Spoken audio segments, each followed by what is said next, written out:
Hello, praise the Lord. Today we are meditating on the verse Matthew chapter 8 verse 17. He took our sickness and removed our disease. So இந்த வேர்ஸ்க்கு என்ன meaning அப்படின்னு பார்த்தோம்னா, ஜீசஸ்க்கு எல்லா விதமான சிக்னஸையும் heel பண்ணக்கூடிய power அவர்கிட்ட இருக்குது. So let me start with a small testimony. There was a person called Dustin Russell. அவர் ஜஸ்டின் ரசல் அப்படின்னு ஒரு பர்சன் இருந்தார். அவர் என்னன்னா அவர் ஸ்கூல் படிச்சுட்டு இருக்கிறதுல திடீர்னு நார்மலாக இருந்த ஒரு பர்சன் தான். திடீர்னு என்னன்னா பயங்கரமான ஒரு ஹெட்டேக் வந்தது. அதுக்கப்புறம் ஷீஷர் வந்துடுச்சு. அந்த மாதிரி ஃபிக்ஸ் மாதிரி அவருக்கு அந்த டைமில் அப்படியே மயங்கி கீழே விழுந்துட்டார். அப்போ டாக்டர் ஹாஸ்பிட்டலில் அவர் கூப்பிட்டு போகிறாங்க. டாக்டர்ஸ்லாம் வேகமாக பார்த்து என்னவா இருக்கும் அப்படின்னு டயக்னோசிஸ் என்ன பண்ணாங்கன்னா, அவருக்கு ஒரு பிரெயினில் டியூமர் இருக்குது அப்படின்னு ஒரு டயக்னோசிஸ் வந்தது.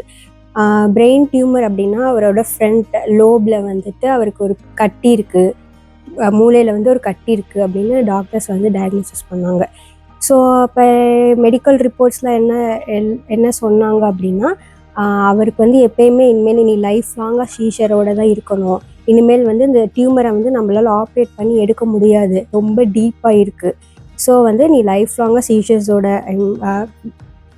ஃபிக்ஸ் மாதிரி இந்த மாதிரி கண்டிஷன் உனக்கு வரும், ஹெட்டேக் வரும், நீ அதோட தான் லைஃப் லாங்காக இருக்கணும் அப்படின்னு மெடிக்கல் ரிப்போர்ட்ஸில் கன்க்ளூட் பண்ணாங்களாம்.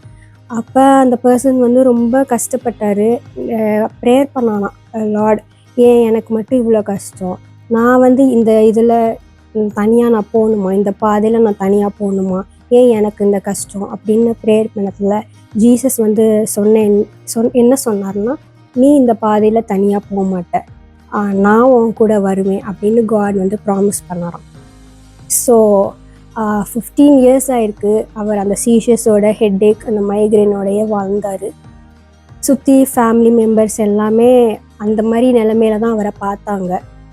ஸோ 15 yearsக்கு அப்புறம் என்ன பண்ணார்னா, ஒரு சர்ச் போனார். அந்த சர்ச்சில் ஒர்ஷிப் நடந்துகிட்ருக்கு. அங்கே இவரும் ப்ரேயர் பண்ணுறாங்க ஒர்ஷிப். அப்போ God I am done, I cannot do this anymore. என் வாழ்க்கையில் எல்லா நாளும் நான் இப்படி தான் வாழ்ந்துட்டுருக்கேன், என் லைஃப்பை நான் லைஃப்பை முடிச்சிருங்க அந்த மாதிரி அவர் ப்ரேயர் பண்ணாராம். இதுக்கு மேலே என்னால் பேர் பண்ண முடியாது அப்படின்னு. ஸோ அந்த டைமில் அந்த ஒர்ஷிப் நடந்துகிட்ருக்கிறதுல அந்த ஒர்ஷிப் அப்படியே ஸ்டாப் பண்ணிவிட்டு அந்த பாஸ்டர் சொன்னாலாம், யாரோ உங்கள் தலையில் கட்டியோடு இங்கே இருக்கீங்க, அந்த கட்டி இப்போ பிரேக் ஆகுது அப்படின்னு சொன்ன உடனே இவருக்கு அவர் ஃபீல் பண்ணார். அந்த கட்டி ஒரு கிராக் அப்படி பிரேக் ஆன மாதிரி அவர் ஃபீல் பண்ணார் தலையில். ஸோ ஃபீல் பண்ணி ஓகே நான் தான், எனக்கு ஹீல் ஆயிடுச்சு அப்படின்னு ரொம்ப ஹாப்பி ஆகிட்டார். ஹாப்பி ஆகி அதுலேருந்து அவருக்கு அந்த சீஷர் வந்ததில்லை, அந்த எந்த சிம்டம்ஸும் அவருக்கு காட்டலை. ஒரு 8 months அவர் அப்படியே இருந்தார். ஸோ ஹீல் ஆயிடுச்சு அப்படின்னு நினச்சி அவர் ரொம்ப ஜாலியாக இருந்தார். அந்த 8 months முடிஞ்சதுக்கப்புறம் திடீர்னு பயங்கரமான தலைவலி, என்றைக்குமே இல்லாத ஹெட்டேக் அவருக்கு வருது. கீழே விழுறாரு வலியில்.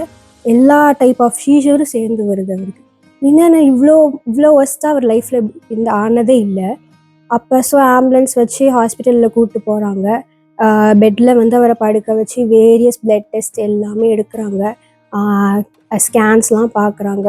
ஸோ அப்போ அவர் அப்பயும் ப்ரேயர் பண்ணார், காட் எனக்கு ஹீல் ஆயிடுச்சு, இனிமேல் எனக்கு இந்த டியூமர் சிம்டம்ஸ் எதுவும் தெரியக்கூடாது, இப்போ நீங்கள் என்னை ஹீல் பண்ணிங்க அப்படின்னா ஷோ மீ திஸ் சைன். என்ன ஸ்கேன் ரிப்போர்ட்ஸ்னாலும் அதில் டியூமர் இருக்கக்கூடாது அப்படின்னு எனக்கு இந்த ரிப்போர்ட்டை காட்டுங்க அப்படின்னு he was praying. Then doctors ரிப்போர்ட்டோட வராங்க. டாக்டர் என்ன சொன்னார் அப்படின்னா, சன் இந்த ரிப்போர்ட்டில் உனக்கு டியூமர் இருந்து அப்படின்னு ஒரு தடமே இல்லை, டியூமர் இருக்கிற தடமே இல்லை, உனக்கு டியூமரே இல்லைப்பா, உனக்கு சரியாயிடுச்சு அப்படின்னு ஒரு ரிசல்ட் டாக்டர்ஸ் கொடுத்தாங்க. அதுலேருந்து அந்த பர்சன் இப்போ முடியும் அவருக்கு சீஷர் வந்ததில்லை, அந்த டியூமரும் கம்ப்ளீட்டாக மறைஞ்சப்போ இன்னும் அவர் ஆண்டருக்காக ஊழியம் பண்ணிகிட்ருக்கார். So some of you could be praying for your healing. இங்கே இருக்கிறவங்க கொஞ்சம் சில பேர் எனக்கும் சுகம் இருக்காதா அப்படின்னு நீங்கள் ப்ரேயர் பண்ணுவீங்க. நான் சொல்கிறேன், ஜஸ்டின் ரசலில் ஹீல் பண்ண அதே காட் உங்களையும் ஹீல் பண்ணுறாரு. இப்போவே உங்களுக்கும் சுகம் கிடைக்கும். நீங்களும் ப்ரேயர் பண்ணுங்கள் காட்டை.